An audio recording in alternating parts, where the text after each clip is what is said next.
Alright, today we're going to talk real quickly about the Kimber Mountain Ascent in 280 Ackley. It's going to be probably pretty short and sweet. Right out of the gate, I'm just going to go ahead and say I called Kimber to ask them some questions about the rifle, trying to decide if I wanted to go with a 280 Ackley or a 300 WSM. And they were, to put it nicely, not very cooperative. They didn't want to give me any information, and when I pried a little bit to try to get the information, they basically said that I didn't need that information, that all I needed to know is it would work with factory ammo.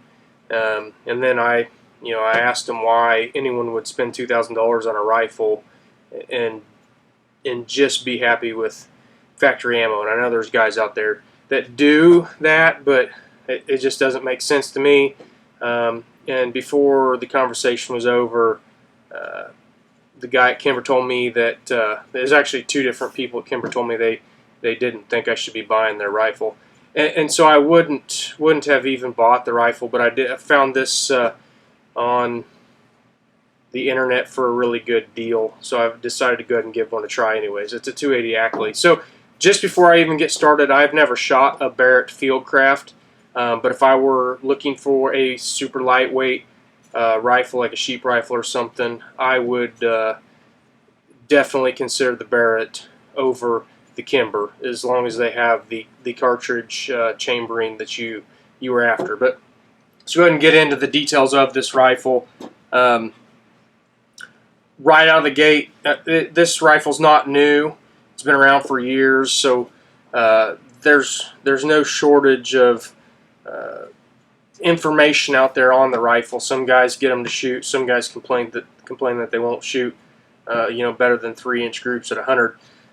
And after some research, I did find that a lot of the concerns are the fact that the magazine is pinched in between the action and the stock, which is definitely not good for accuracy. So right out of the box, I pulled this thing out, and it was in fact pinched in there. So I ground the magazine box till it was not pinched in between the action and the stock. The other issue is these are slave bedded, which means the stock is bedded to a slave action and barrel setup, so it's not quite perfect. So I did bed the rifle right out of the gate. So I bedded it and fixed the magazine issue before I even started it. Adjusted the trigger down. The trigger is very nice. I was actually impressed. It went down below 2 pounds repeatedly and safely. And then I started with Reloader 26 and some Berger 168s and Hornady ELD 162s. The gun didn't like the 168 Bergers at all, so I didn't push the issue. The 162 Hornady's, even sighting the rifle in and cleaning every couple shots, it still was it gave me two groups right around 6/10 of an inch, and then after I stopped cleaning, I actually got a group. I didn't measure it, probably around 3/10 of an inch at 100 yards. Like I said, real quick and sweet, the rifle's not going to work for my hunting purposes. It's definitely capable of high accuracy. It's not going to be as forgiving as a heavier rifle, barreled rifle. The accuracy node was very small compared to some of the bigger, heavier rifles I've had, where you can get accuracy nodes over a grain or more.